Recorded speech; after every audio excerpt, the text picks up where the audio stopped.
वर्षभर काम करण्याची ऊर्जा ज्या एका स्मृतिसंचयातून आपल्याला लाभत असते, तो स्मृतिसंचय वृद्धिंगत करण्याचा आजचा दिवस आहे असं मला वाटतं. 2 वर्षापूर्वी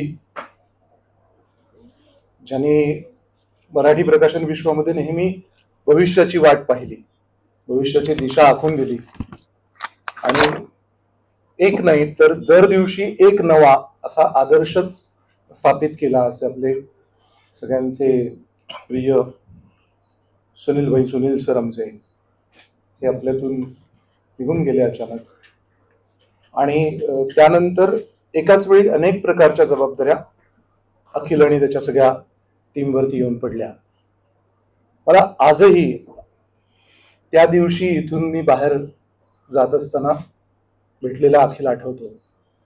आम्ही त्याआधी फारसे भेटलो नाही, पण त्यानंतर आम्ही वारंवार भेटतो आणि त्या दर वेळेला अखिलकडे काहीही बोलायला सुरुवात करायच्या आधी एकदा मी त्याच्या डोळ्यात बघतो आणि मला तीच उर्मी, तोच उत्साह, तेच अग्रेशन चांगल्या अर्थाने अखिलमध्ये आत्ता दिसतं की जे पप्पांमध्ये होतं आणि जे त्यांनी आपल्या पुढच्या पिढीकडे पास ऑन केलेलं आहे. गेल्या 2 वर्षात आम्ही 5-6 वेळा भेटलो, वेगवेगळ्या कार्यक्रमाच्या निमित्ताने भेटलो आणि तेव्हाही आम्हाला एक आमच्या सरांचा मुलगा म्हणून, मेहता पब्लिशिंग हाऊसची पुढची जबाबदार पिढी म्हणून अशा सर्वार्थानं आपली भूमिका चोख सांभाळणाऱ्या अखिलकडे बघताना आनंदच वाटतो. आणि सरांनी जे काही बेंचमार्क आखून दिले ते अधिक उंचावता कसे येतील याच्याकडे कायम अखिल आणि त्याच्या सगळ्या सहकारी मंडळींचं लक्ष असतं. आणि यातूनच या प्रकाशक सुनील मेहता साहित्य सृजन पुरस्काराची नीव ठेवली गेली असं मला वाटतं. आणि यंदाचं हे 2रं वर्ष आहे. सरांच्या स्मृतींना निव्वळ उजाळा देऊन न थांबता लेखकांना प्रोत्साहन देणं, त्यांची पुस्तकं वायू वेगाने बाजारपेठेत आणणं आणि ती विद्युत वेगाने संपूर्ण महाराष्ट्रभर आणि मराठी वाचकांपर्यंत पोहोचवणं, ही दोन्ही विशेषण मी अत्यंत जबाबदारीने वापरतोय, कारण ही अशी कामं इथे होताना आपल्याला दिसतात. ही जबाबदारी सांभाळत असतानाच आपल्या पूर्वसुरींचा भान, पूर्वसुरींचं आदर ठेवण्याची जबाबदारी सुद्धा अखिल समर्थपणे सांभाळतो आहे. आणि आता यंदा हा 2रा साहित्य पुरस्कार, सृजन साहित्य पुरस्कार इथे वितरित होतो आहे. आदरणीय राजन गवस सर आणि प्राध्यापक रणधीर शिंदे यांच्या हस्ते हा पुरस्कार वितरित होणार आहे. पांडुरंग पाटील सर आणि प्रसाद कुमटेकर या पुरस्काराचे मानकरी आहेत. आपण एकदा टाळ्या वाजवून या सर्व मान्यवरांचं स्वागत करूया. आणि यानंतर अधिक वेळ न घालवता नुपूर मेहता यांना विनंती करतो की त्यांनी आजच्या दोन्ही पाहुण्यांचं, राजन गवस सर आणि रणधीर शिंदे सर यांचं कार्यक्रमामध्ये स्वागत करावं.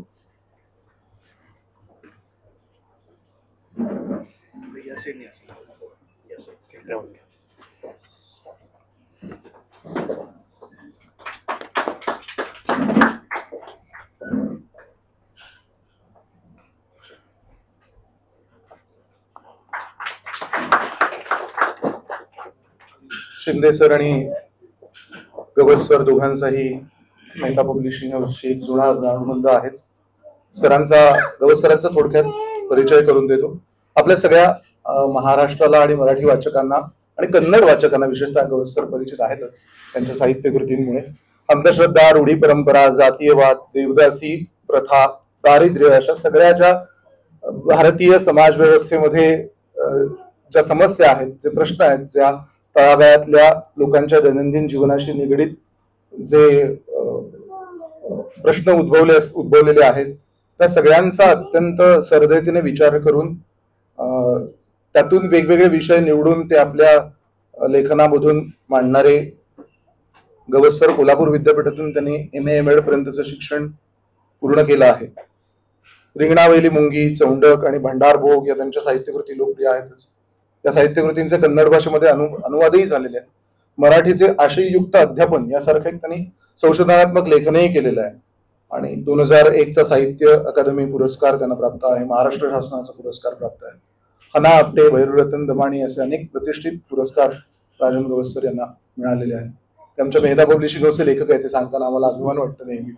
मी विनंती करतो एकदा टाळ्या वाजवून आपण गवसरांचं कार्यक्रमामध्ये स्वागत करूया.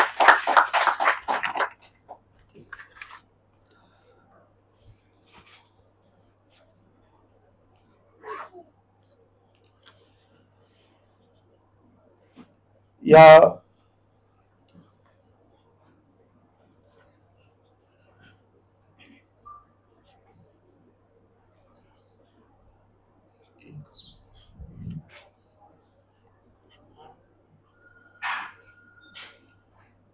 रणधीर शिंदे सर आपल्याला प्राध्यापक म्हणून सुपरिचित आहेतच. गेल्या वर्षीपासून आवर्जून शिंदे सर एक महत्वाची जबाबदारी या पुरस्कार सोहळ्यासंदर्भात बजावतात. ते म्हणजे जी पुरस्कार विजेती साहित्यकृती आहे त्यावरती अत्यंत विचक्षण असं भाष्य सर करतात. आजही ते याविषयी बोलणार आहेतच. MA PhD पर्यंत शैक्षणिक अर्हता प्राप्त केलेले सर प्राध्यापक आणि विभाग प्रमुख म्हणून कार्यरत आहे शिवाजी विद्यापीठ मराठी विभाग कोल्हापूरमध्ये ते कार्यरत आहे. याशिवाय वेगवेगळ्या समित्यांवरती समन्वयक म्हणून ते आहेत. अध्यासनांवरती समन्वयक म्हणून आहेत. महर्षी विठ्ठलरामजी शिंदे अध्यासन शिवाजी विद्यापीठ येथे ते समन्वयक आहेत. मराठी अभ्यास मंडळ शिवाजी विद्यापीठाचे ते अध्यक्ष आहेत. आणि जवळजवळ 16 ग्रंथ त्यांचे प्रकाशित झालेले आहेत. यामध्ये समीक्षात्मक आणि संपादित केलेली त्यांनी पुस्तकं आणि स्वतंत्र लेखन असंही आहे.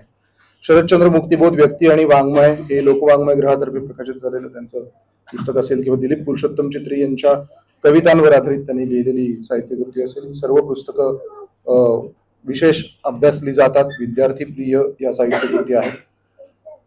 याशिवाय अण्णाभाऊ साठे यांच्या संपूर्ण कार्यावरती युगांतर मधील अण्णाभाऊ साठे यांचे साहित्य याही प्रकाशित ग्रंथाचं संपादन त्यांनी केलेलं आहे.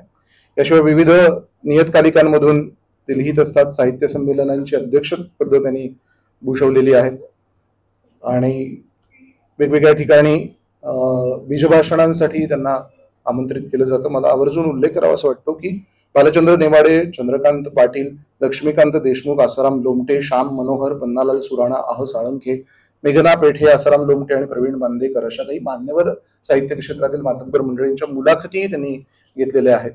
तर त्यांनाही आपण आज ऐकणार आहोत. आणि त्याआधी मी आजचा पुरस्कार वितरण सोहळा सुरू करण्यापूर्वी अखिलला विनंती करतो की त्यांनी 2 मिनिटं मनोगत व्यक्त करावं.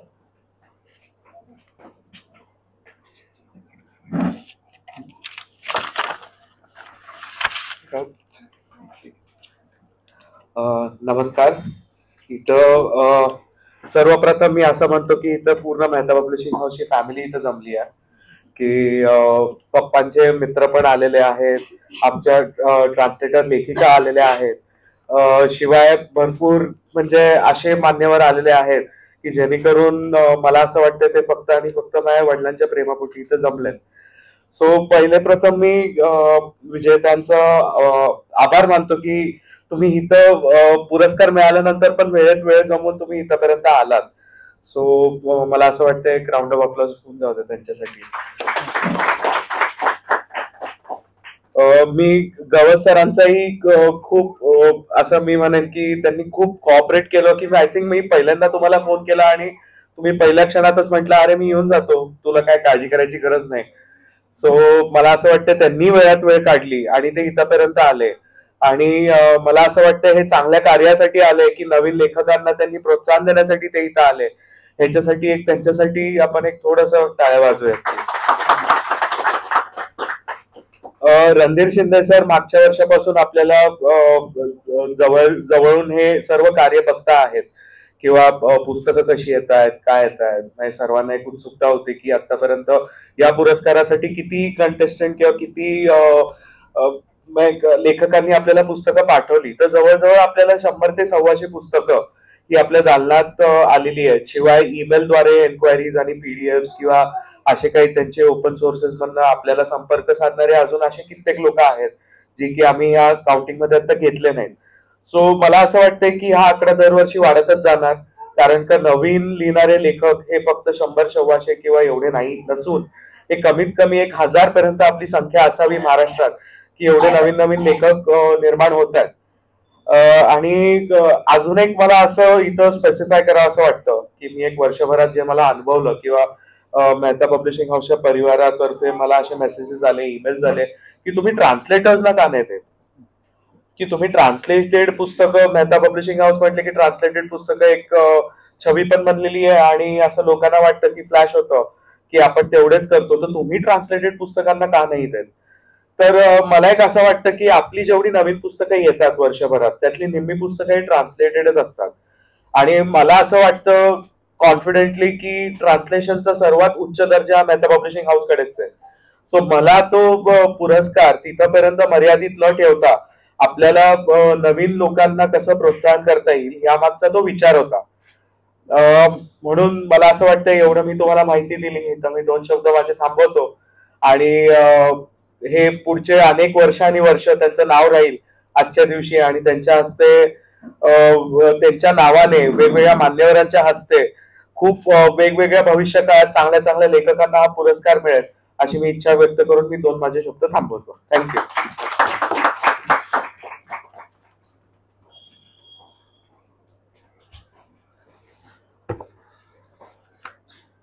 अतिशयोक्ती नाही, पण खरंच असं म्हणावंसं वाटतं की अनुवादित पुस्तकांनाच पुरस्कार कशाला, आपण भारतीय स्तरावरती एक पुरस्कार जाहीर करावा आणि तिथेपर्यंत आपलं काम पोहोचावं. ते ऑलरेडी पोहोचलेलंच आहे. म्हणजे मला आकड्यांना फारसं महत्व नसतं, पण गुणवत्तेसह जेव्हा संख्याबळ वाढलेलं असतं तेव्हा ते दखलपात्र नक्कीच असतं. मला अभिमान वाटतो सांगायला की गेल्या वर्षभरात जवळजवळ मेहता पब्लिशिंग हाऊसच्या वतीने 1,200हून अधिक पुस्तकं प्रकाशित करण्यात आलेली आहेत या मागच्या पूर्ण वर्षभराच्या काळामध्ये. आणि तेवढीच पुस्तकं आता योजना बघून हसते व्हाय ती म्हणते माझी जबाबदारी असून वाढवू नको. पण योजना आणि तिची टीम, आमच्या राजश्री मॅडम आहेत, प्रोडक्शनची टीम असेल, ही सगळी माणसं एका व्यवस्थेमध्ये काम करतात. म्हणजे इथे व्यक्तिनिष्ठता नाहीये, तर इथे एक व्यवस्था आहे आणि ती व्यवस्था कार्यान्वित असते. मला पुन्हा आठवण होते 2 वर्षापूर्वीची की त्याच्यानंतर जेव्हा परत मी आणि अखिल भेटलो होतो, सर तुम्हाला मला हे वाटतं सांगतात, मला आता भरूनही आलंय, अभिमानही वाटतोय आणि हे पण वाटतंय की सरांपश्चात पुढच्या साधारण एक 6-7 महिन्यांचं सर शेड्यूल लागलेलं होतं की काय होणार आहे, कसं होणार आहे. आणि मला वाटतं एकही दिवस असं आपण काम थांबवलंय असं झालेलं नव्हतं, काम अविरत सुरू होतं. त्याच्यामुळे ही एक जी बैठक आपल्याला मेहता पब्लिशिंग हाऊसला सरांनी जी घालून दिलेली ती आजही आपण फॉलो करतोय, ती पुढेही फॉलो केली जाईल. त्यामुळे अखिल पुढच्या वर्षी आपण एक भारतीय स्तरावरती पण पुरस्काराचा विचार करायला हरकत नाही नक्कीच. आणि ह्या पद्धतीने जसं आता अखिल म्हणाला की 100-125 एंट्रीज यावर्षी पुरस्कारासाठी आल्या होत्या, त्यातल्या ज्या 2 साहित्य कृतींना आपण पुरस्कार आज प्रदान करणार आहोत मान्यवरांच्या हस्ते, त्या दोन्ही लेखकांचा थोडक्यात परिचय करून देतो. प्रसाद कुमटेकर, हे म्हटलं की बारकुल्या बरकुल्या स्टोऱ्या नाव लगेच कानामध्ये वाजायला लागतं. प्रसाद कुमटेकर इज इक्वल टू बारकुल्या बरकुल्या स्टोऱ्या असं सोशल मीडियावरती बरंच पसरलेलं आहे. पण त्या पलीकडे जाऊन साधारण 21 वर्ष टीव्ही, रेडिओ, जाहिरात, चित्रपट क्षेत्रात ते कार्यरत आहेत. टाइम्स ऑफ इंडिया ग्रुपच्या रेडिओ मिर्चीसाठी असेल, बायोकॉम 18 साठी असेल, सोनी पिक्चर्स नेटवर्क इंडियासाठी असेल, झी टीव्ही साठी असेल, नामांकित कंपन्यांमधून दिग्दर्शक, निर्माता, लेखक म्हणून ते कार्यरत आहेत. या सगळ्या कामाची दखल म्हणून इलेक्ट्रॉनिक माध्यमात सर्वोच्च मानला जाणारा आंतरराष्ट्रीय वर्ल्ड प्रोमॅक्स गोल्ड कॅटेगरी मधला पुरस्कार त्यांना प्राप्त झालेला आहे. Asia Pacific Pro Max gold category मधला पुरस्कार त्यांना प्राप्त झालेला आहे. आणि असे इतर अनेक पुरस्कार त्यांना त्या क्षेत्रातल्या त्यांच्या कामाबद्दल प्राप्त झालेले. 2016च्या सप्टेंबर महिन्यात बगळा ही कादंबरी प्रकाशित झाली, ज्याला साहित्य क्षेत्रातील मान्यवरांकडून कौतुकाची थाप तर मिळालीच, पण त्याबरोबरच आपटे वाचन मंदिराचा विमा शेळके उत्कृष्ट कादंबरी पुरस्कार प्राप्त झाला. नारायण सुर्वे राज्यस्तरीय साहित्य उत्कृष्ट कादंबरी पुरस्कार ज्याला प्राप्त झाला. महाराष्ट्र साहित्य परिषद गुहागर शाखेचा प्रमिला आरेकर उत्कृष्ट कादंबरी पुरस्कारही प्राप्त झाला. 2017 मध्ये मी जे आता कादंबरीचा उल्लेख केला, बारकुल्या बरकुल्या स्टोऱ्या, त्यालाही मसापचा नरहर कुरुंदकर आणि इतर बरेच पुरस्कार त्यालाही प्राप्त झाले. याशिवाय अतीत कोड मीच हा लेखसंग्रह 2020 मध्ये प्रकाशित झाला आणि इतर गोष्टी हा कथासंग्रह 2 ऑक्टोबर 2024 रोजी प्रकाशित झाला. आणि आगामी पंचकल्याणी अशी कादंबरी येणार आहे. त्या व्यतिरिक्त राजा राणीची जोडी शुभमंगल ऑनलाईन सिंधुताई, जी कलर्स मराठीवरती प्रसारित झालेले कार्यक्रम असतील किंवा पिंकीचा विजय असो, ही स्टार प्रवाहावरती प्रसारित झालेली मालिका असेल, त्या मालिकांचं संवाद लेखन महाराष्ट्र टाइम्स, लोकसत्ता, आपलं महानगर, दिव्य मराठी यासारख्या अग्रगण्य वर्तमानपत्रातून विविध विषयांवरती लेखन, पोर्टल नियतकालिकांमधून कथांचं प्रकाशन झालेलं आहे. मराठवाड्यातील उदगीर येथील मूळ रहिवासी असलेले आता सध्या वसई येथे वास्तव्यास असलेले प्रसाद कुमठेकर आपल्या एका पुरस्काराचे मानकरी. आपण जोरदार टाळ्या वाजवून त्यांचं स्वागत करतो. त्यानंतर पांडुरंग मुरारी पाटील, राहणार कपिलेश्वर, तालुका राधानगरी, जिल्हा कोल्हापूर, इलेक्ट्रॉनिक इंजिनियर, BSc-RE गारगोटी या महाविद्यालयातून इलेक्ट्रॉनिक इंजिनिअरिंगचं शिक्षण ज्यांनी पूर्ण केलेलं आहे. सध्या त्यांचा शेती हा व्यवसाय आहे असं त्यांनी लिहिलेलं आहे. हे ऐकताना छान वाटतं. करताना कष्ट किती असतात हे आपण वृत्तपत्रांमधून वाचत असतो. आणि त्याशिवाय त्यांनी 1995 साली वाचनालयाची स्थापना केली. त्यानंतर 2005 साली त्यांनी व्यायाम केंद्र सुरू केलं. बुद्धीचा आणि शारीरिकचा दोन्हीचा व्यायाम कसा योग्य रीतीने केला जाईल याच्याकडे त्यांनी लक्ष दिलं. या व्यतिरिक्त दैनिक सकाळ, दैनिक पुढारी, दैनिक तरुण भारत, मासिक मुराळी आणि इतर दिवाळी अंकांमधून त्यांच्या कथा प्रसिद्ध झालेल्या आहेत. आणि नांगरमुठी ही त्यांची कादंबरी प्रकाशित झालेली आहे. आणि आवर्जून उल्लेख असा करायचा म्हणजे त्यांच्या घरी पंढरीची वारी चालत आलेली आहे. म्हणजे वारकरी लेखक आहेत असं ते अभिमानाने सांगतात आणि आम्हाला त्याचं कौतुक वाटतं, आदरही वाटतो. त्यांचंही आपण एकदा जोरदार टाळ्या वाजवून स्वागत करूया. आणि मी मान्यवरांना विनंती करतो की सर्वोत्कृष्ट कथासंग्रह आणि सर्वोत्कृष्ट कादंबरी या दोन्ही पुरस्कारांचं वितरण करावं. सर्वोत्कृष्ट कथासंग्रह विजेते आहेत प्रसाद कुमठेकर, इतर गोष्टी. आणि आपण टाळ्या वाजवून त्यांचं अभिनंदन करूया. राजन गवस सरांच्या हस्ते हा पुरस्कार वितरित होतो आहे. प्रकाशक सुनील मेहता साहित्य सृजन पुरस्कार 2024 पुरस्काराचं हे दुसरं वर्ष.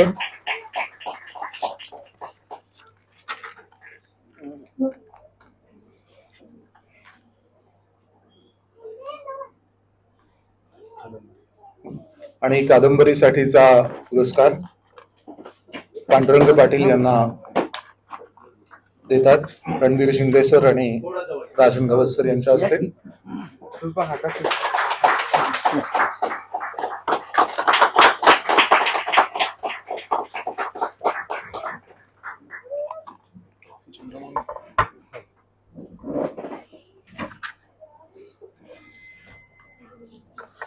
हे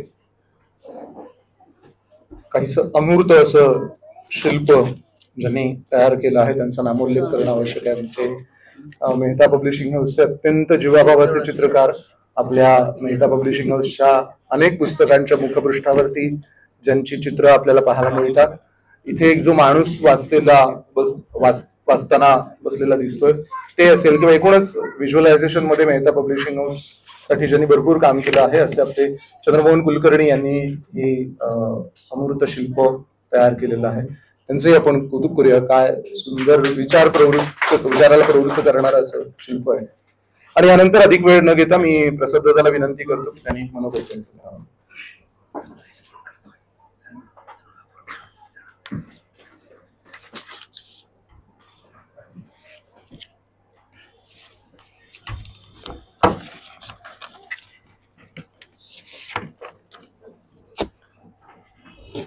नमस्कार.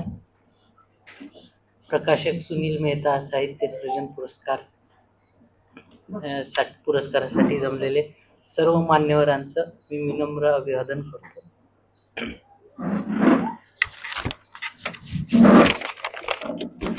माणूस बोलायला लागला तेव्हापासून कथन परंपरा सुरू झाली. त्यामुळे 3000 वर्षापूर्वी ईसाप, विष्णू शर्मा यांनी सांगितलेल्या गोष्टी आपल्याला धरून ठेवतात. यायचा काळ येऊ ही कथन परंपरा संपणारी नाही. इथं आपली गोष्ट जगली, इतक्या म्हणजे हे झालं, आपली गोष्ट जगली कारण होमोसेपियन्स क्ष आणि य जगले. पण पहिली गोष्ट कदाचित निअंडरथल म्हणजे होमोसेपियन्सच्या आधी क्ष आणि यनं लिहिली असेल. कारण त्यांचं असं म्हटलं जातं की निअंडरथल जे होते त्यांचं बुद्धी आपल्या म्हणजे सेपियन्स पेक्षा जास्त होती. आणि त्यांनी लिहिली असेल याचं कारण म्हणजे पहिली गुहाचित्र त्यांनी काढली आहे असं काही इतिहासकारांचं मत आहे. सांगण्याचं प्रयोजन हे की निअंडरथल गेले पण गोष्ट तगली जगली इथपर्यंत पोहोचली. पुढे पण गोष्ट राहील कारण अक्षय गोष्ट आहे. मी किंवा कोणी गोष्ट कथनकार आहे ना माध्यम आहे. इतकं म्हणजे बोलून मी थांबतो. धन्यवाद.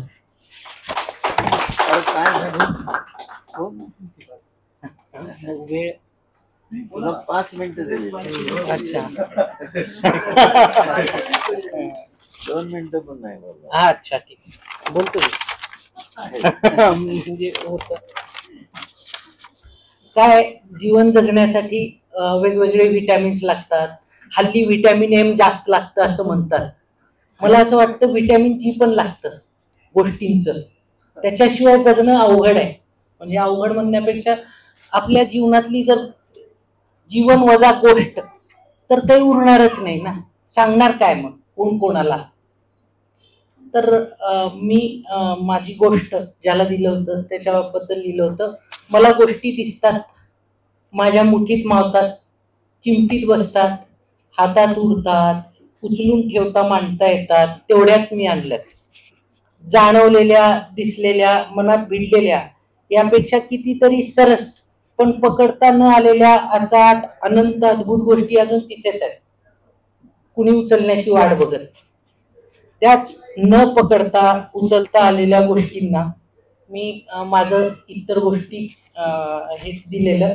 हा पुरस्कार पण त्याला आहे, तर त्या गोष्टींनाच हा पुरस्कार आहे. धन्यवाद.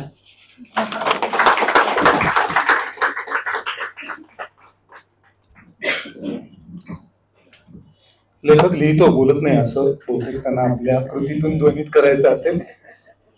आगामी सर्व लेखनासाठी आणि प्रकल्पांसाठी खूप खूप शुभेच्छा. आणि यानंतर आपण पांडुरंग दादांचे मनोगत ऐकूया.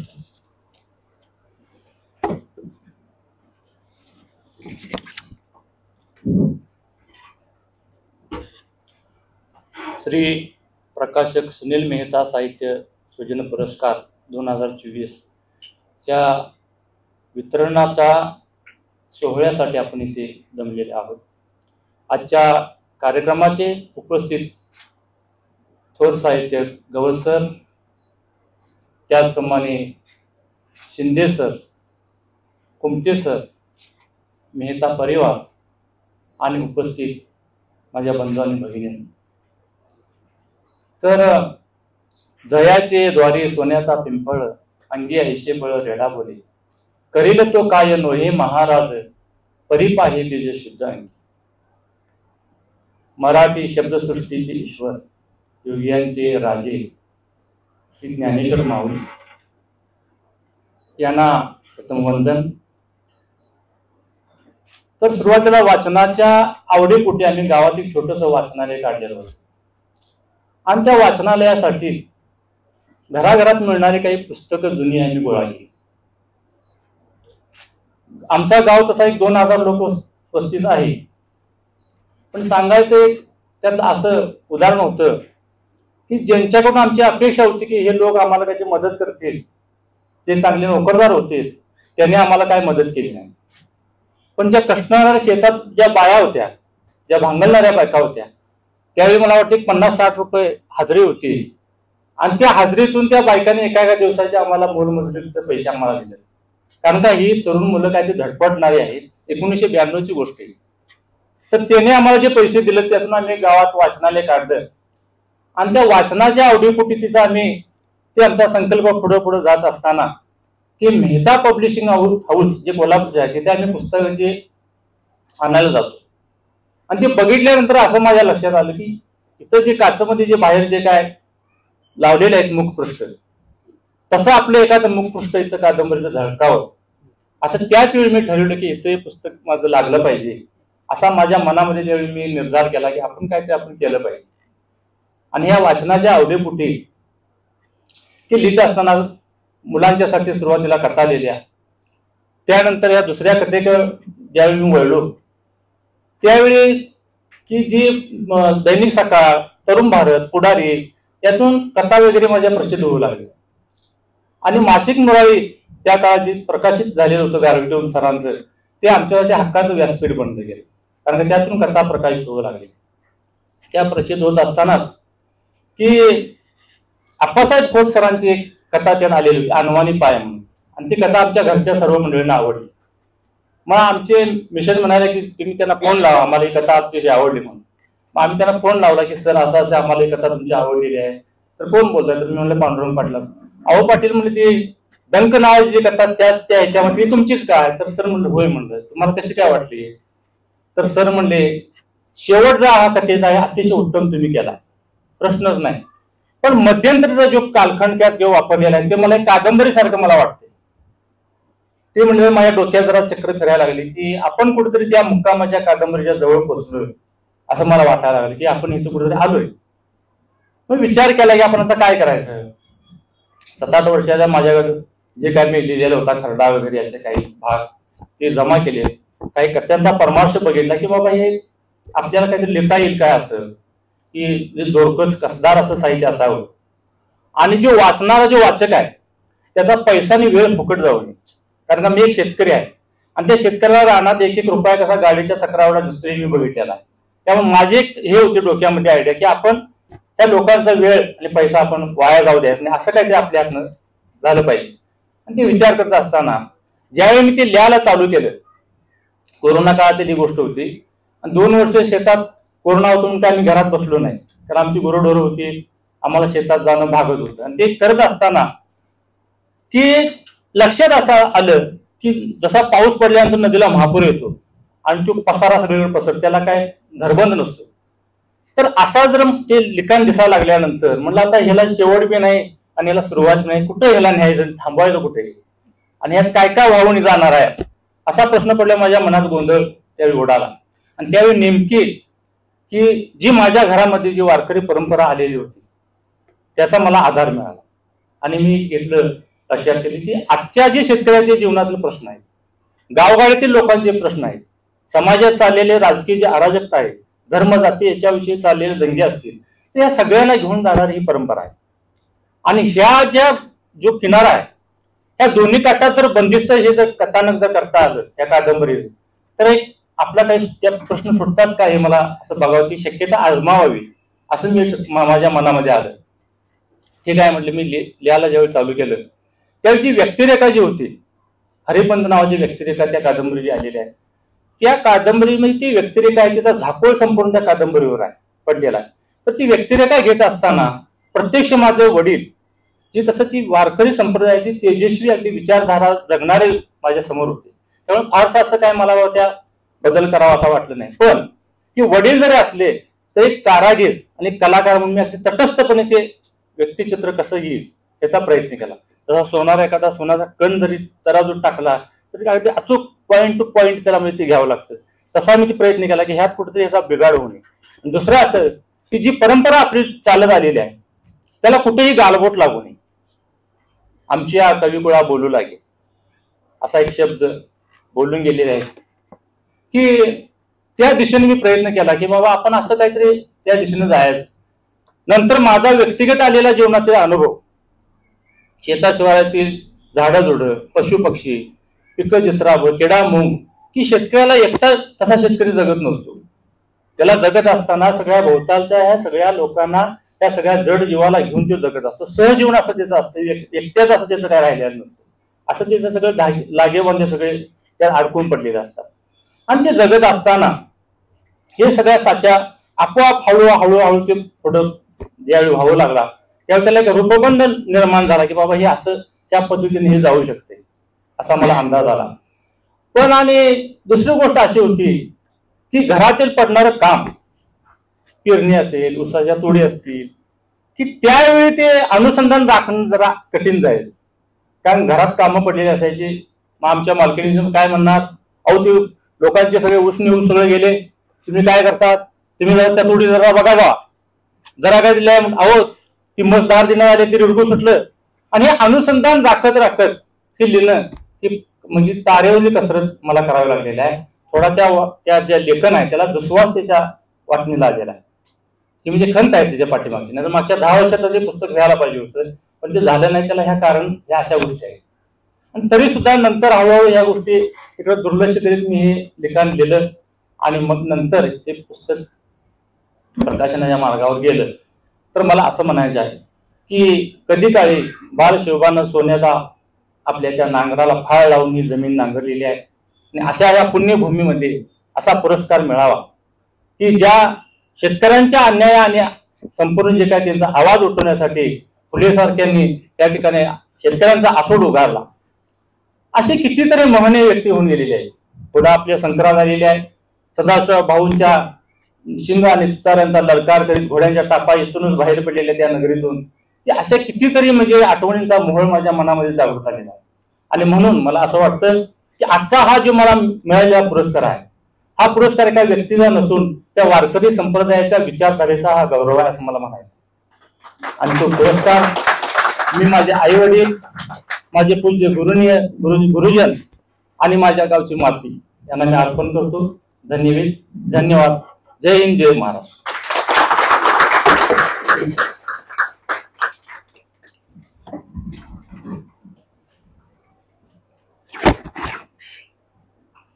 धन्यवाद सर. यानंतर मी डॉक्टर रणधीर शिंदे यांना विनंती करतो की त्यांनी पुरस्कार प्राप्त साहित्यकृतींचं विवेचन करावं.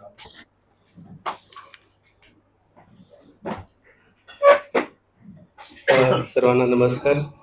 सुनील मेहता साहित्य सर्जन पुरस्कार 2025 या निमित्तानं उपस्थित असणारे आदरणीय राजन गवस सर, ज्यांचा सुनील मेहता साहित्य सर्जन पुरस्काराने गौरव झाला ते श्री पांडुरंग पाटील आणि प्रसाद कुमटेकर, अखिल मेहता, मेहताबाईनी मॅडम, योजना यादव, राजश्री देशमुख, प्रतीक, त्यांचे सर्व सहकारी, काटकर मॅडम, सुवर्णलताताई निंबाळकर मॅडम, प्रतीक पुरी, अभिषेक आणि आपण सर्वजण.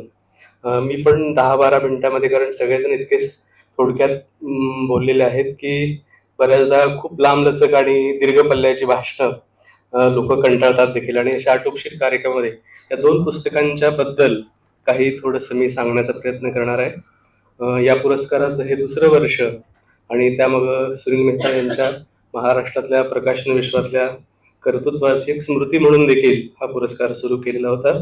त्यांचं महाराष्ट्रातल्या ग्रंथ संस्कृतीमधलं आणि प्रकाशन संस्कृतीमधलं कार्य आपल्या सर्वांना विदितच आहे. आणि मुख्य म्हणजे मराठीमध्ये भाषांतर स्वरूपाचं वाङ्मय खूप मोठ्या प्रमाणामध्ये प्रकाशित करण्याचं आणि त्याचं धाडस आणि जोखीम पत्करण्याचं काम सुनील मेहता यांनी केलं होतं.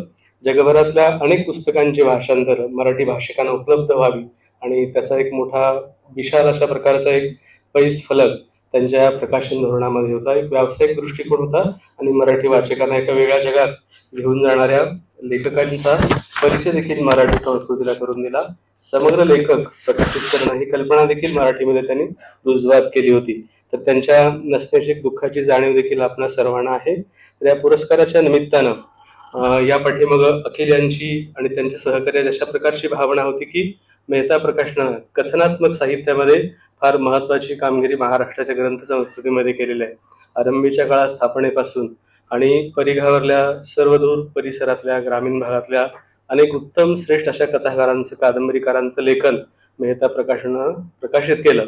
आणि ज्याला आपण अपकमिंग रायटर असं म्हणू की ज्याचं पहिलं पुस्तक आहे त्या प्रकारातलं पुस्तक आहे आणि ज्याच्यामध्ये खूप मोठ्या शक्यता सामावल्यात अशा लेखकांचा, त्या लेखकांच्या साहित्यकृतीचा गौरव व्हावा आणि पुढच्या त्याच्या लेखनाच्या भविष्याची पायाभरणी अशा प्रकारच्या एक प्रोत्साहनाच्या पुरस्काराच्या निमित्तानं व्हावं या प्रकारची धारणा या पुस्तकांच्या प्रकाशनाच्या निर्मिती पाठीमागं त्यांची धोरणात्मक स्वरूपाची आहे.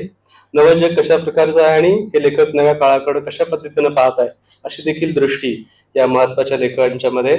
आजचे हे दोन्ही लेखक म्हणजे प्रसादची याआधी कादंबरी आणि इतर प्रकारातली पुस्तकं, पण हा कथासंग्रह त्याचा पहिला आहे.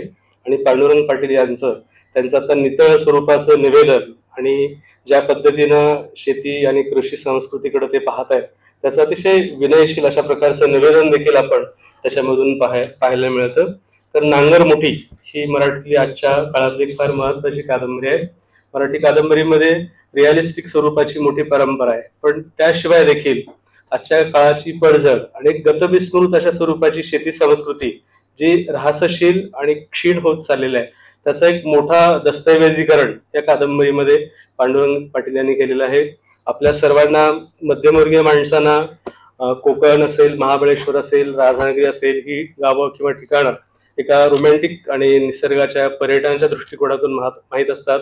फुलपाखरू महोत्सव किंवा आणखी रातकिड्यांचा महोत्सव किंवा आणखी पर्यटन म्हणून कोकणाचा भाग म्हणून राधानगरी अशा प्रकारचा भाग असतो. पण त्या परिसरामध्ये अशा प्रकारचं जग, अशा प्रकारची माणसं, अशा प्रकारची खेडी, अशा प्रकारचा माहोल आणि जो शहरी माणसाला, नागरी माणसांच्या डोळ्यांच्या परिघापलीकडचं अशा प्रकारचं जे आज देखील नांदतंय आणि या माणसांचं जीवनदृष्टी काय, वास्तव काय, त्याचा एक फार चांगला आलेख नांगरमुठीमध्ये त्यांनी मांडण्याचा प्रयत्न केलेला आहे. आणि एक वेगळ्या अशा प्रकारचं जग, विशेषत्वानं शेतकरी कुटुंबाची कहाणी आणि एक नांगरगाव अशा स्वरूपाचं गाव आहे.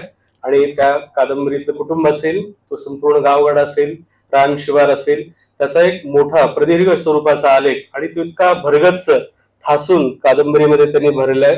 तर अशा प्रकारची एक लोकविलक्षण कहाणी, वडील हरिपंत अवतराव आणि त्याचा मुलगा, या 3 पिढ्यांच्या किंवा 3 व्यक्तींच्या दृष्टिकोनातून हा काळ त्यांनी न्याहाळलेला आहे.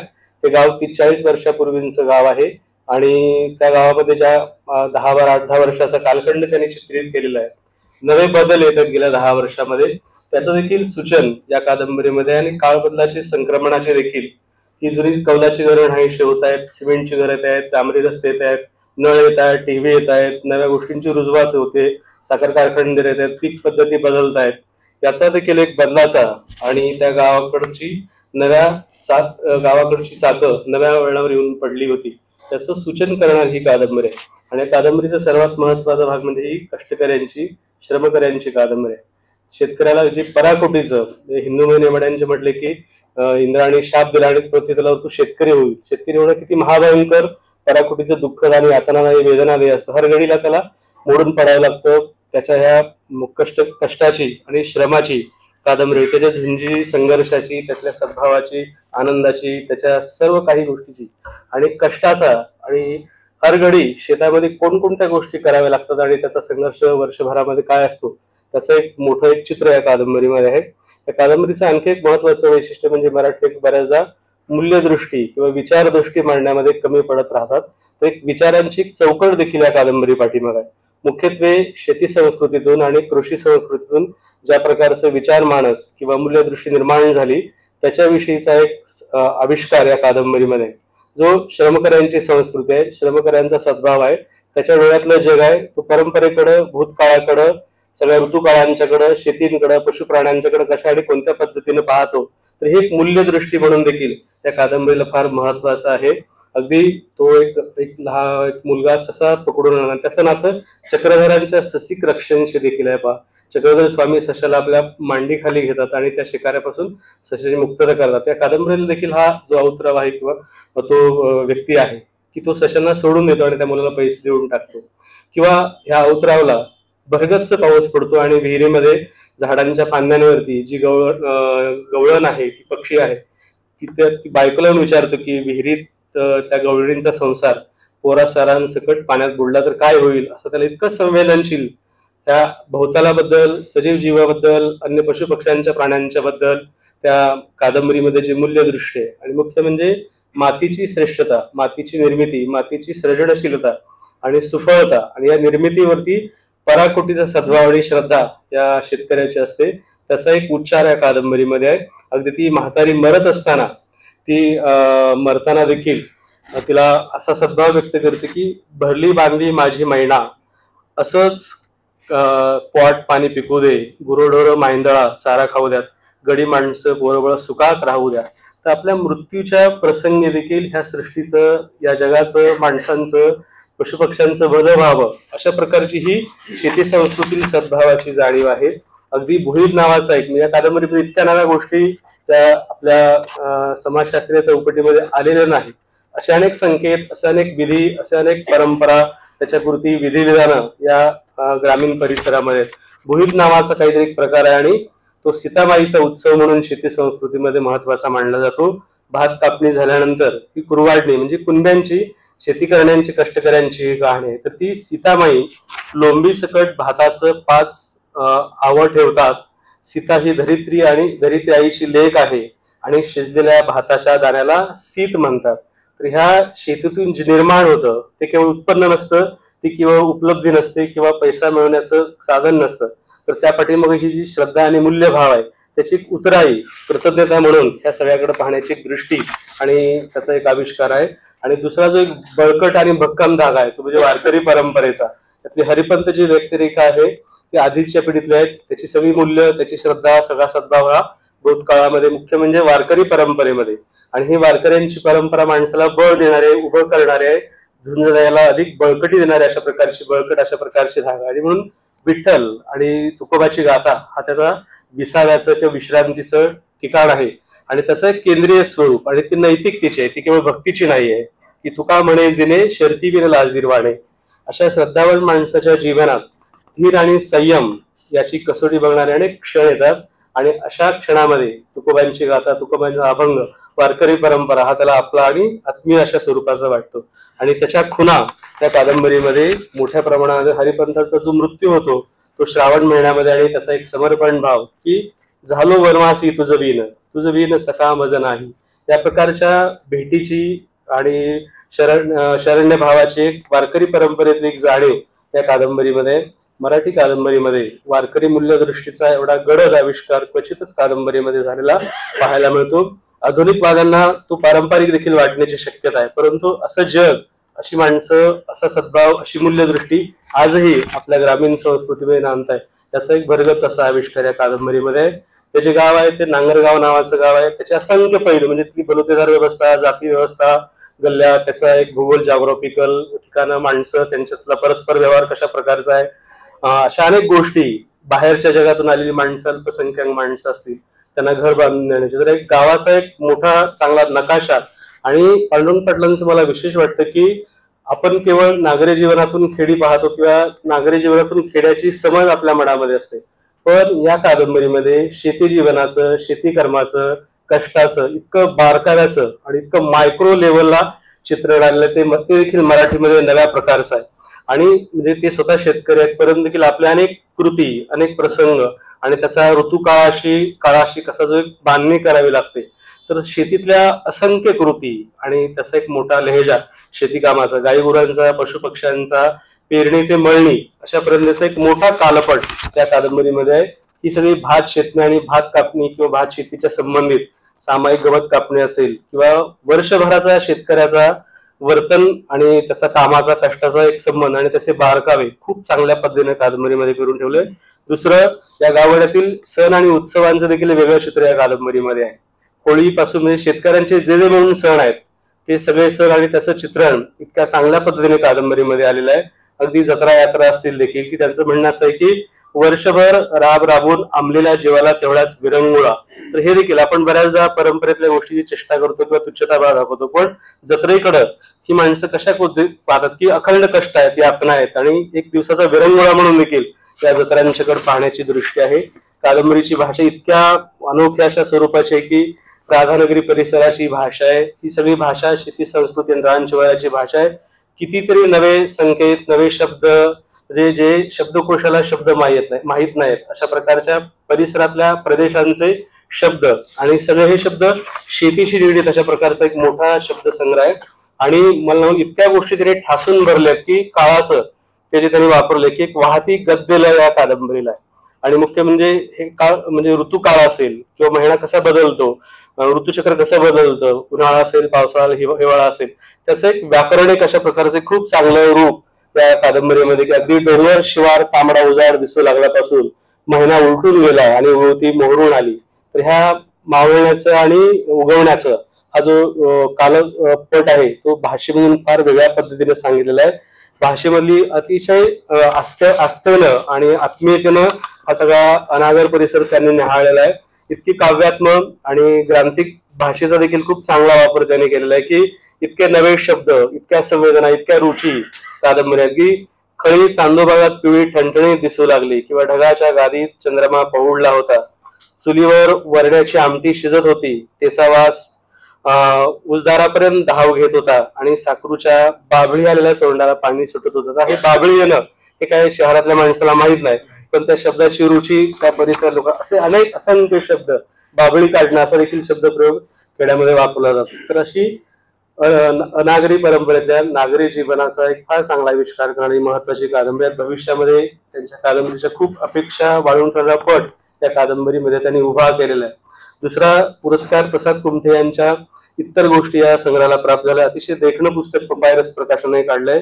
प्रसाद नव्या पिढीचे लेख आहेत ते खूप कमी बोलले आणि लेखानं लिहिण्यातून बोलावं त्याला दुजोरा देणारं त्यांचं देखील भाषण होतं. एक विचारी लेखक म्हणून त्यांचं वेगळेपण आहे आणि मराठी कथा ज्या प्रकारची बदनाम झाली होती त्यापासून गेल्या 20 वर्षामध्ये ज्या प्रकारची नवी कथा लिहिली जाते, जयंत पवार असतील, आसाराम लोमटे असतील, किरण गुरु असतील, बालाजी सुतार, विवेक कुडू किंवा मनस्विनी दत्ता असेल, योजना यादव, त्यांच्या देखील कथा खूप वेगळ्या आहेत. त्यांनी त्या कधी काढतायत कोण असं, पण एक वेगळ्या अशा प्रकारच्या कथा मराठीमध्ये की एकेकाळी पण इतकं सशक्त जग मराठी कथेमधून येऊ पाहत आहे. प्रसाद हा टीव्ही आणि पटकथा संवादामध्ये काम करतो. त्याला त्याच्या जगामध्ये साहित्याचं पराकुटी आकर्षण आहे. त्याच्या लिहिण्यामध्ये एक भूतकाळातलं जग, त्याच्या गावाचं जग, परिसराचं जग खूप खचून आणि ठासून भरलेलं आहे. अनेक प्रकारची भाषेविषयीची पराकुटीची जिज्ञासा आहे. तो बऱ्याचदा कंटाळा करतो. आमचा संदीप दळवी म्हणून तो त्याला विचारत असतो किंवा अनेक मित्रांना विचारतो हा शब्द काय आहे, त्याच्या पाठीमागे काय आहे. तर ह्या भाषेविषयीचे एक सजग आणि डोळस आणि कुतूहल जाणीव असते ते त्याच्या भाषेच्या जाणीमध्ये आहे. मराठीतले एक फार चांगले लेखक नंदा खरे आणि अतुल देऊळगावकर यांच्याविषयी आणि त्यांच्या विचारदृष्टीबद्दल त्याला फार आत्मीयता देखील आहे. हा 10 कथांचा जोडगा आहे आणि वेगळ्या स्वरूपाच्या कथा आहेत. मराठीमध्ये ज्या प्रकारची वास्तववादी कथा किंवा खूप व्यक्ती प्रसंग घटना लिहिली अशी ही कथा नाहीये. ही फक्त एक पात्र एक मुखी अशा स्वरूपाची कथा आहे आणि मोठा अवकाश आणि त्यापासून वेगळं पटकून अशा प्रकारचं कथेचं जग प्रसादनं मांडलेलं आहे. आणि एका तरुण निवेदकाच्या नजरेतून आजचा काळ आणि भूतकाळातलं जग त्यांना निहाळलेलं आहे. भाष्यकथा असं देखील त्याला आपण म्हणू शकतो. आणि मुख्यत्वे मराठी साहित्यात कोसला कादंबरीच्या पांडुरंग सांगवीकरांची एक गडद अशा प्रकारची सावली खूप कथा कादंबऱ्यांवरती दिसते. तसं एक जग आणि त्या पांडुरंगचं एक आकर्षण प्रसादला असावं, कारण त्याचा हा नायक तिरकसपणानं, छद्मीपणानं, उपहासानं, उपरोधानं आणि अतिशय ह्या क्षुद्र वाटाव्या अशा प्रकारच्या प्रतिनायकाचं रूप आणि उपहास कथा म्हणून देखील त्याच्या कथांचं वेगळं स्थान आहे. महानगर आणि मुख्यत्वे ग्रामीण मराठवाड्याचं परिसर चित्र हा त्याच्या कथा लेखनाचा परिसर आहे. अगदी माणसाला वर्तमानात आलेलं क्षुद्रत्व, नगण्यत्व असेल तर हे मृत्यूविषयी देखील त्यानं ज्या तटस्थपणानं पाहिलेलं आहे. मरणाविषयी मराठीमध्ये फार भाबडेपणानं आणि भावनिक पद्धतीनं पाहिलं जातं, परंतु हे आधुनिक काळातलं माणसाचं भयारण्य आणि ही मरणाची जाणीव आणि आजच्या काळात माणसाची आयडेंटिटी ही नष्ट लॉस झालेली आहे अशा हरवलेल्या काळाची आणि हरवलेल्या माणसांची कथा तो ब्लॅक ह्युमर पद्धतीनं मांडू पाहतोय. आळेकरांच्या महानिर्वाणाची आठवण व्हावी अशा प्रकारचं कथाचित्र त्याच्या कथेमध्ये आहे. आणि त्याच्या कथेची एक वैशिष्ट्य म्हणजे मराठवाडा हा त्याच्या कथेमध्ये खूप खचून भरलेला आहे आणि त्याच्याविषयी त्याचं अत्यंतिक प्रेम देखील आहे. मराठवाड्यातल्या माणसांचं जडणघडण आणि त्या परिसरानं घडवलेलं एक समाजचित्र आणि सामाजिकता प्रसादच्या कथेमध्ये एक प्रकारचं आजच्या काळाला अवघडलेपण, कुचंबलेपण, बांधलेपण आणि त्याच्या कथेमध्ये एक मोठा स्पेक्टर आहे तो म्हणजे सर्व प्रकारच्या काचांविरुद्ध माणूस बंदिस्त असतो आणि त्याच्यामध्ये एक स्वातंत्र्याची असोशी असते आणि माणसं ह्या नियमनांमध्ये, बंधनांमध्ये अडकून पडतात. पितृसंस्थेचा दाब असतो, कुटुंब संस्थेचा दाब असतो, विवाह संस्थेचा दाब असतो. ह्या सर्व प्रकारच्या प्रेशर खाली माणूस जगत असतो आणि हे प्रेशर उधळून लावण्याचं आणि मूळच्या तळातला असं स्वातंत्र्याची मागणी करणारा एक अपेक्षाबंध प्रसादच्या कथेमध्ये आणि ह्या चौकटींचं प्रेशरचं ताणाचं चित्र त्यातलं एक कुटुंब आणि विवाह संस्था, भावाभावातलं वैर, जातीची अस्मिता असेल, भांडणं असतील, पोकळ अहंगंड असतील, अगदी कुटुंब संस्था त्याच्या कथेत एक पात्र म्हणतं की कुटुंब संस्था ही पॉलिटिकल संस्था आहे आणि इकॉनॉमिक्स हा तिचा बॅकबोन आहे. या दृष्टिकोनातून महाराष्ट्रातल्या ग्रामीण परिसरातल्या कुटुंब जीवनाचं आणि व्यक्ती जीवनाचं, संस्थात्मक जीवनाचं एक समाजचित्र प्रसादच्या कथेमध्ये आहे. आणि मराठवाड्याचं टेम्परेचर मर्द को भी दर्द होता है असं तो एक पात्र म्हणतो. तशा मराठवाड्यातल्या काळ्या माणसांचं जग आणि तिरकसपणाचं जग आहे विवाह कथा किंवा विवाह जीवनाविषयीचं एक वेगळं चित्र प्रसादच्या कथेमध्ये आहे. की अगदी मुलगी पाहण्याचा कार्यक्रम देखील किती बळजबरीचा असतो भारतीय समाजामध्ये. आणि इथं अरेंज आवाजाला आपण काय बोलणार, मला तिच्याशी बोलायचं होतं, होणाऱ्या वाईफ बरोबर बोलू दिलं पाहिजे, सगळं चुपके चुपकेसे. पुण्या मुंबई आता हा जे सगळं विवाह संस्थेतले ताणतणाव आहे त्याचं फार चांगलं प्रकटीकरण प्रसादच्या कथेमध्ये. दुसरा एक प्रसादच्या कथेमध्ये पराकोटीचा ताण आहे, तो म्हणजे फादर, पितृसंस्था आणि मुलगा यांच्यातल्या सत्ता संबंधाचा, वागण्याचा, वर्तन स्वभावाचा एक मोठा ताण प्रसाद कुमठेकरांच्या कथेमध्ये आहे. तो एक पात्र म्हणतो की मुंबई पुण्याकडच्या लोकांना मराठवाड्याचा फादर काय करणार. तर हे फादर आणि मुलगा यांच्यातल्या ताणाचं, द्वंद्वाचं फार चांगलं चित्र कथेमध्ये आहे. अगदी अडकित्यात अडकलेल्या सुपारीसारखा समाज प्रसादच्या कथेमध्ये आहे. मोठे होण्याची स्वप्न आणि वास्तव आणि त्याच्या भ्रामक स्वप्नांची कथा तो मांडतोय. त्याचं म्हणणं आहे की कमी पर्जन्य प्रदेशातील माणसं सोशिक, शांत आणि विनयशील प्राणी असतात, परंतु त्याचा एक खटा उन्हाळपण, त्यांना तिरकसपणानं या माणसांच्या दिवा स्वप्नाच्या कथा कथेमध्ये मांडण्याचा प्रयत्न केलेला आपल्याला दिसतो. अगदी मराठवाड्यातली माणसं की तो म्हणतो की तिच्या घरचे सुद्धा जुन्या विचाराचे होते, आपल्याकडच्या लोकायला लेकराचं हिरो म्हणूनच कळतंय कुठं. तर हे जे पिता आणि पुत्रांमधला जो ताण आहे तो त्याच्या कथेमध्ये आहे. या प्रसादच्या कथेचा रूपबंध ही कथा प्रथम पुरुष आणि एकमुखी निवेदनाची आहे, परंतु त्यात अनेक आवाज त्याने आणले आणि खास म्हणजे उदगीरी मराठी बोलीचा अतिशय सृजनशील आणि कल्पशील वापर प्रसादने केलेला आहे. एक प्रकारची ही भाषा अधिक उदळ मोकळी आणि ती म्हणजे मराठवाडी लातोरी जी भाषा आहे, म्हणाल ते किंवा गेलते, वाटेल ते, बोलू लागते अशी क्रियापदाची वेगळी रूपं केवळ आणि केवळ लातूर आणि उदगीर परिसरामध्ये पाहायला मिळतात. ही खास उदगीर परिसराची आणि व्यक्तींची बोली भाषा आहे आणि त्याचा एक वेगळा आविष्कार केलाय. ही कार्य लोकांची भाषा आहे, ती तरुणांची भाषा आहे, ती बंधनविरहित भाषा आहे, स्लँग लँग्वेज देखील आणि समाज संकेत मुक्त भाषा आहे, ती अधिक बिनधास्त टपोरी भाषा आहे. झांगड पांगड किंवा खळखटाट अशा प्रकारच्या किशोर किंवा तरुण मुलांची ही भाषा आहे. वेगळी शब्दरूप त्याने घडवली, अगदी स्टाईल असं न म्हणता स्टाईल म्हणणं किंवा स्माईल असं न म्हणता इस्माईल मारत तो गेला, तशी अतिशय उनाडग्या करणाऱ्या तरुणांची भाषा त्याचा चांगला वापर केला. आणि त्याच्या भाषेचं एक जग हे सिनेमाची भाषा, पडद्याची भाषा आहे, कॅमेराची भाषा आहे. ज्या प्रकारची दृश्यात्मकता आणि तपशील भरण तो कथेमध्ये करतो, रेडिओचं किंवा 90 मधल्या सिनेमाचं एक मोठं आकर्षण प्रसादच्या भाषेला आहे. अगदी एका कथेचं नाव जुते दो पैसे लेलो किंवा दिल गार्डन गार्डन झाला, आशिकाना मौसम. तर हिंदी गाण्यांचा, हिंदी चित्रपटांचा तरुण पिढीवरती ज्या प्रकारचा प्रभाव आहे त्याची ही सिनेमाच्या भाषेचं एक देखील या कथा रूपावर आहे. तर एक दोन चांगली पुस्तकं, एक कथासंग्रह आणि कादंबरी सुनील मेहता या पुरस्काराला देऊन आपण गौरव केलेला आहे. मराठीतल्या भविष्यातल्या दोन महत्वाच्या लेखकांच्या साहित्य कृतींचा हा गौरव आहे.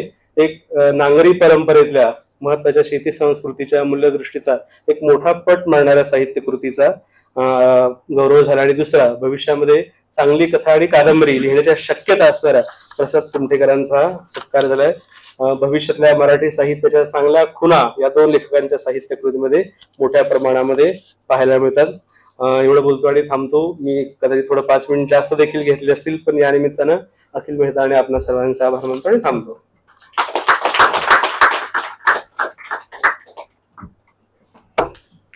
धन्यवाद सर. त्यानंतर मी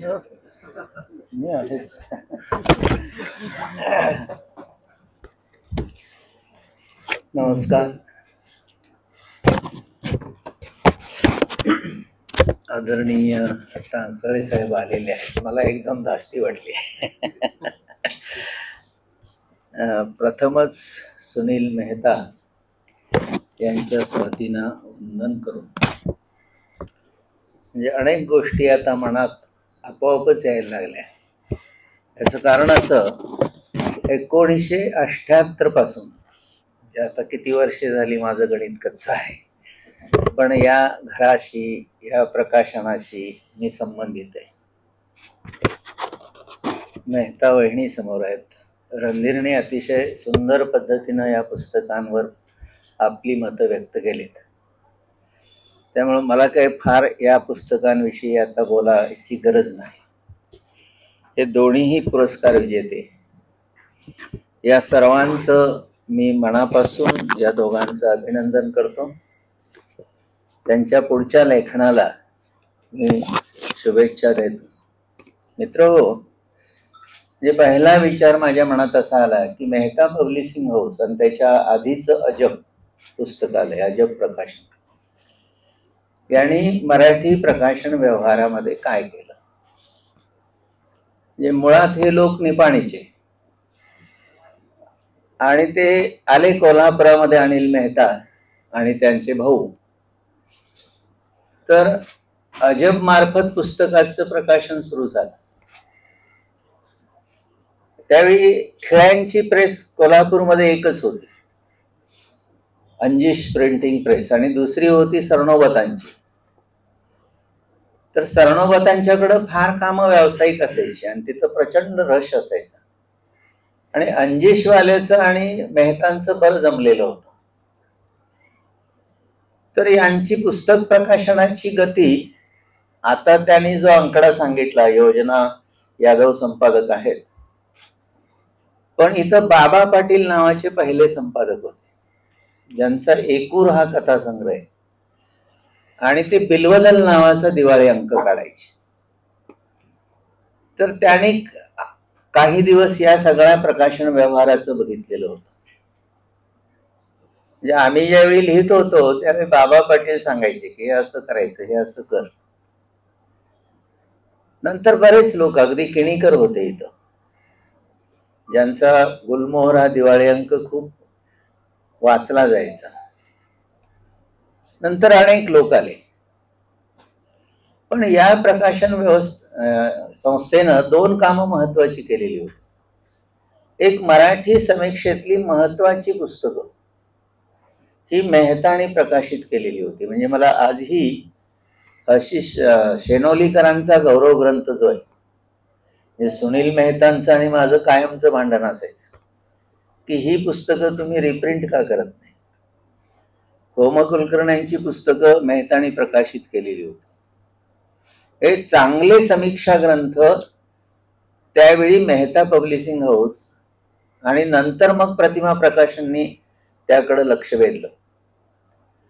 ही एक गोष्ट त्यांनी केलेली होती. दुसरी गोष्ट ही केलेली होती की ही खेड्यापाड्यातली लिहिणारी जी मुलं आहेत, हे तिकडे इंद्रजित भालेराव लिहायचा आणि तिकडं बाबाराव मुसळे नावाचा हल्या हल्या दुधुदे हे मेहताचंच पुस्तक आहे.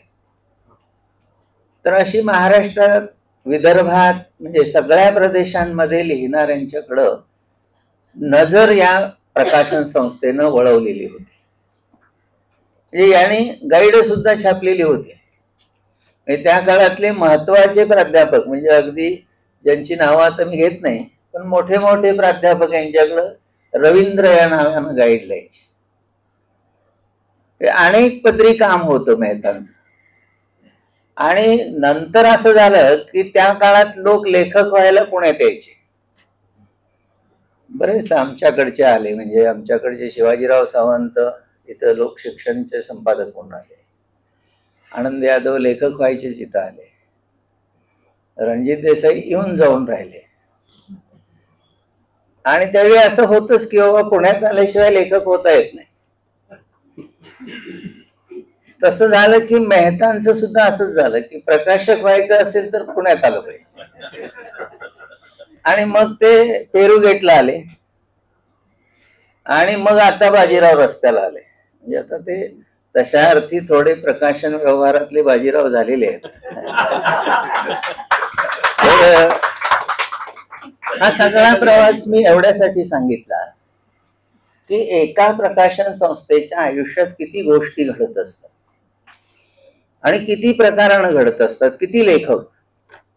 ददी पुंडेसर इथं काही काळ मेहतांचं काम बघायचं आणि तेही मुद्रण याच्या म्हणजे साधारणतः पपी वाचण्याचं काम करायचे. अनेक लोक याशी जोडले गेलेले होते.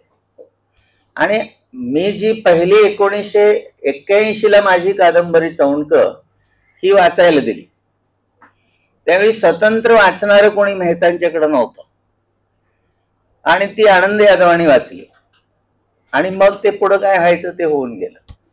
पण अशा बारीक बारीक खेड्यातल्या गावातल्या लेखकांसाठी मेहता प्रकाशन हे त्यावेळचं आस्थास्थान होतं. पुढं ज्यावेळी सुनील मेहतानी हा कारभार घेतला आणि त्यांनी अनुवादित साहित्याकडे आपली मोहीम वळवली. म्हणजे त्यांचं जसं सांगितलं गेलं की अनुवादित याच्यामध्ये यांनी किती पुस्तकं प्रकाशित केलेली आहेत, ही संख्या खूप आहे. तर या सगळ्याकडे जात असताना त्यांनी व्यवसायही बघितला आणि मराठी वाचकाला अनुवाद कसे उपलब्ध होतील हेही बघितलं. पण हे झालं असं की जे मूळ ग्रंथ होते किंवा ज्या प्रकारचं साहित्य ते प्रकाशित करत होते त्यामध्ये थोडासा खंड पडत गेला. सुनील भाई ज्यावेळी होते त्यावेळी पुण्यात कधी आलो तर त्यांचं माझं याविषयी नेहमी ठरलेलं असायचं, एक गोष्ट विसरून जाईन म्हणून मगाशी मोठा एखादा पुरस्कार अनुवादाला सुरू करा असं म्हटलं गेलं. तर मित्रांनो, सुनील मेहतांची आई ज्यावेळी वारल्या त्यावेळी 2-3 महिन्यानंतर त्यांचा मला फोन आला की कधी येणार आहे पुण्याला. तर काय म्हटलं, येऊन जाईन. तर त्यांच्या डोक्यात त्यांच्या आईंच्या नावे एक पुरस्कार द्यायचं असं होतं आणि त्याच्या 2-1 मिटिंग झालेल्या होत्या त्यांच्या आणि माझ्या. पण त्यांची इच्छा अनुवादाला पुरस्कार द्यायची होती आणि माझा त्याला सक्त विरोध होता, म्हणजे आजही आहे. आणि अशात त्या आमच्या चर्चा पुढं होत गेल्या आणि तो पुरस्कारच द्यायचा राहून गेला. म्हणजे त्यांची खूप इच्छा होती की आईंच्या नावे एक मोठा पुरस्कार सुरू करायचा. तर आता अखिल मेहतानी याचा विचार करावा की एखाद्या भारतीय भाषेतल्या किंवा चांगल्या लेखकाला अनुवादाला न देता इतर भाषेतल्या लेखकाला पुरस्कार द्यायला काय हरकत आहे, आणि त्या निमित्तानं आपण जोडले जाऊ. हा एक भाग मला बोलायचा होता. दुसरा असा की हे जे लेखक रणधीर शिंदेनी निवडले, म्हणजे मी अखिल मेहताना सुचवेन की नजीकच्या 5 वर्षात तरी त्यांना सोडू नका. याचं कारण की अशी चोखंदळ निवड, ज्यात कुठलाही पूर्वग्रह नाही, अशी सहसा मराठीत अलीकडे होत नाही. म्हणजे आपण कुठलाही पुरस्कार बघितलाय की नंतर काहीतरी सुरू होतच.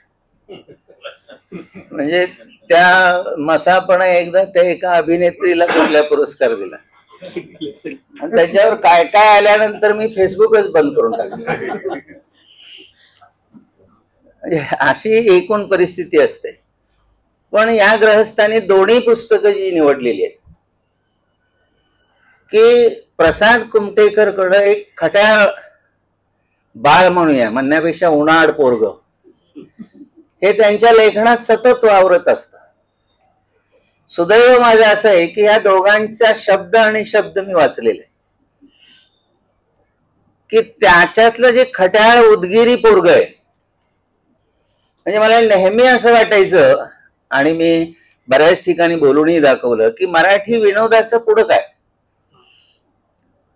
म्हणजे मासिक संपण्याचा तोटा एक झाला तो म्हणजे आपल्याकडच्या विनोदी लेखनाला ओहोटी लागली. म्हणजे आता इथं मुकुंद टांगसाळेंच्या नंतर फार फार तर आपण रवींद्र तांबोळींचं म्हणू शकतो किंवा हे लिहितात विनोदी. पण आता याचा दोष आता या दोघांना द्यायचा की तुम्ही तुमची परंपराच पुढे नेली नाही, निर्माण केली नाही. म्हणजे असं जर त्यांना दोघांना धरलं धारेवर की बाबा काय तुमच्या पुढच्या विनोदाच्या परंपरेचं काय. हे गोमा पवारांचा एक ग्रंथ वगळला तर विनोदावर गांभीर्यानं लिहिलंच गेलं नाही मराठी विनोदावर. म्हणजे कोसलातील विनोद किंवा नेमाडेंच्या कादंबरीतील विनोद मी वाट बघत होतो की यावर कोणीतरी लिहिलंच नाही, कारण तो अत्यंत हिंस्त्र आणि बोचरा विनोद आहे. म्हणजे नेमाडे गुदगुल्या करत करत कसं मारतात किंवा रक्तबंबाळ करतात हे मला त्यांच्या सगळ्या कादंबऱ्यातून सतत जाणवतं. असा विनोदी लेखनाचा जो काही आपला एक परंपरागत धागा होता तो आता प्रसाद कुमटेकरांनी पुढे चालवलेला आहे. म्हणजे त्याच्याकडे खूप चांगल्या पद्धतीचं विनोद लेखनाच्या ज्या शक्यता आहेत त्या आहेत. फक्त त्याच्यात खट्या असा उन्हाळ पोरगा नाही, तर त्याचं झालेलं असं आहे की एक उदगीरचा मुलगा वसईत येतो मुंबईत, आणि तोही नव्या माध्यमात. हे त्याचं चित्रपट माध्यम आहे, टीव्ही माध्यम आहे, तो वेगवेगळ्या सिरियलला लिहितो, वेगवेगळ्या जाहिराती करतो. याचा सगळा परिणाम त्याच्या लेखनात कसा दिसतो हे आता रणधीर शिंदेनी सांगितलेलं आहे. ज्याच्याकडं उद्याचा मोठा लेखक म्हणून आशावादीपणे पाहावं असा प्रसाद कुमटेकर आहे. आणि पाटील हे पुन्हा वेगळं रसायन आहे. म्हणजे आज अशी सतत ओरड केली जाते की लिहितच नाहीत मराठीत कोणी. माझं म्हणणं असं आहे की तुम्ही दखलच घेत नाही लिहिणाऱ्यांची. तुमच्या दृष्टीनं पुण्यात, मुंबईत, फार तर नागपुरात, नाहीतर औरंगाबाद, नाहीतर नाशिक, याच्या पल्याड एक महाराष्ट्र आहे. आणि याच्या पल्याडच्या महाराष्ट्रामध्ये खूप पोरं प्रयत्न करतायत, धडपडतायत, लिहितायत, पण त्याने लिहिलेलं वाचून दाखवावं असा शिक्षक उरलेला नाही. म्हणजे आता हायस्कूलमध्ये आम्ही ज्यावेळी लिहायचो त्यावेळी मराठी शाळेत हायस्कूलमध्ये सरांना वाचायला दिलं तर निदान त्यांना कळायचं की हे बरं लिहिलंय. आता कळणारा शिक्षकच व्यवस्थेतून गायब झाला. म्हणजे कुठल्याही अर्थानं कळणारा. आता शिक्षकच गायब झाल्यामुळं समंजस वाचक ही भूमिका गावोगावी निभावतायत. म्हणजे त्या त्या गावातला बरा वाचणारा माणूसच लिहिणाऱ्याला सांगू शकतो की अरे हे जरा बरं आहे, हे चांगलं लिहिलंय तू. मास्तर ही पूर्वीची आम्हाला आमच्यावर संस्कार करणारी जी एक व्यवस्था होती ती संपली. आणि ती संपवली कोणी? तर आपणच किंवा सगळ्यांनी संपवली. की आता वाचणारा शिक्षक नेमलाच जात नाही, पैसे देणारा शिक्षक नेमला जातो. मग त्या शिक्षकाकडं मुलं काही लिहून घेऊन गेली तर तो वाचायचा त्रास घेणार नाही. तो म्हणणार 70 लाख काय मी तुझं वाचायला दिलेलं नाही. आणि इतकी निर्विकार व्यवस्था आहे सगळीकडं. अशात सुद्धा ही खेड्यापाड्यातली मुलं लिहितायत, चांगलं लिहितायत, पण त्यांना प्रकाशकाकडे पोहोचण्याची व्यवस्थाच बंद आहे. म्हणजे आता परिस्थिती अशी आलेली आहे की प्रकाशकाकडे जायचं तर किमान एक 200-300 प्रती विकत तर घ्या किंवा त्याची प्रोडक्शन कॉस्ट द्या. हे दोन व्यवहार तर आज रोज सुरू आहेत. ती प्रोडक्शन कॉस्ट द्यायची म्हणजे एक 30-40 हजार रुपये. आता पांडुरंग पाटलाने 30-40 हजार आणायची कुठली? त्याचं उसाचं बिलच 40-50 हजार आहे. म्हणजे एक वर्षाचा अख्खा हंगामच प्रकाशकाला द्यायचा. काहीतरी विचित्र प्रकाशन व्यवहारामध्ये सुरू असताना ह्या सगळ्या लिहिणाऱ्यांच्या समोर नव्या समस्या उभ्या राहिलेल्या, नवे प्रश्न आहेत. कालचे प्रश्न आता नाही आहेत लिहिणाऱ्यासमोर. आजच्या लिहिणाऱ्यासमोरचे प्रश्नच वेगळे आहेत.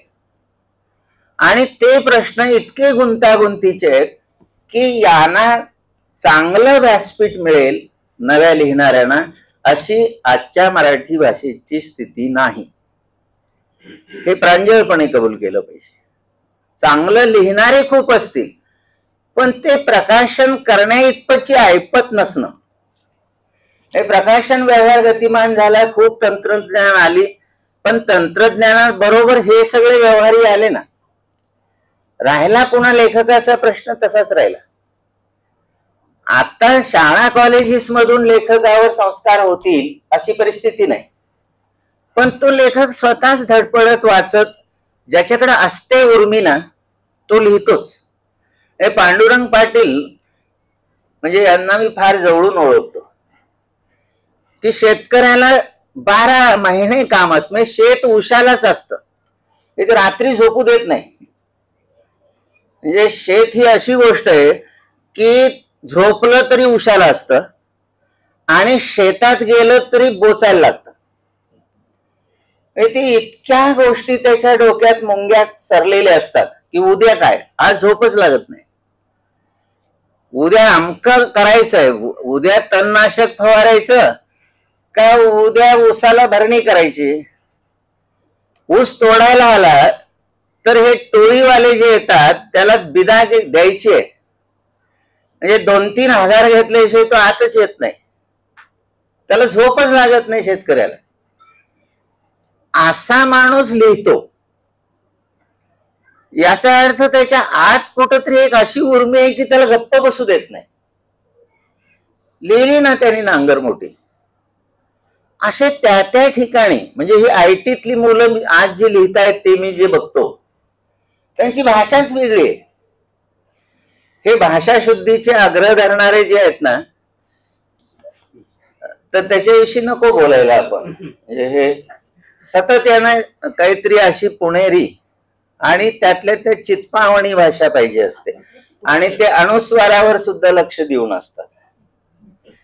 आता ही आयटीतली पोरं जी लिहिताना मी वाचतो त्याच्यात हिंदी, इंग्रजी, मराठी आणि जे कोणी मित्र गुजराती वगैरे असतील ते सगळं एकत्र येतं. भाषा वाढत जाण्याला हे उपयुक्त आहे. जे भाषेचा वाढ व्हायला पाहिजे असेल तर तिनं स्वीकारलं पाहिजे, आत घेतलं पाहिजे पोटात आणि ते मुरवून पुन्हा भाषेनं विकसित होत गेलं पाहिजे. तर हे सगळं नव्या लेखनामुळे होत आहे, नवं महाराष्ट्रातून येत आहे. फक्त त्या नव्याकडं बघण्याचा आपला दृष्टिकोन आपण बदलायला हवा आणि त्याच्याकडं जाताना स्वागतशील भूमिका घ्यायला हवी, एवढंच मला वाटतं. या दोघांचं मनापासून अभिनंदन. आपण मला ऐकून घेतलात याबद्दल आपलेही मनापासून आभार. धन्यवाद.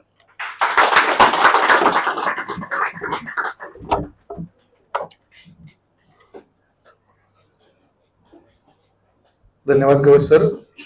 प्रसाद कुमटेकर, पांडुरंग पाटील यांचं पुन्हा एकदा आपण जोरदार टाळ्या वाजून पुरस्कारानिमित्त अभिनंदन करूया. आणि मेहता पब्लिशिंग हाऊसच्या वतीने रणधीर शिंदे सर आणि गवस सर यांचे मी मनपूर्वक आभार मानतो. आपण आवर्जून या कार्यक्रमाला उपस्थित राहिलात आणि अर्थातच तुम्ही सगळे आमचे वाचक स्नेही हा परिवार अधिकाधिक वृद्धिंगत होत राहावा यासाठी तुम्ही प्रयत्नशील असता. अशा कार्यक्रमांना आवर्जून उपस्थित राहता, प्रतिसाद देता. आवर्जून सांगावं असं वाटतं की डिजिटल जमान्यामध्ये सर जसं म्हणाले तसं आम्ही फेसबुक, युट्यूब आणि इंस्टाग्राम आणि ट्विटरवरती आहोत, तिथे आम्हाला फॉलो करा. या सोहळ्याबद्दल, या उपक्रमाबद्दल किंवा मेहतांच्या इतर वेगवेगळ्या कार्यक्रमांबद्दल तिथे तुम्हाला वेळोवेळी माहिती मिळेलच. आणि जाता जाता अवश्य आमच्या गॅलरीला भेट द्या. छान छान पुस्तकं नवीन प्रकाशित झाली ती बघा. आणि अखिलच्या परवानगीने मी कार्यक्रम संपला. सर जय हिंद.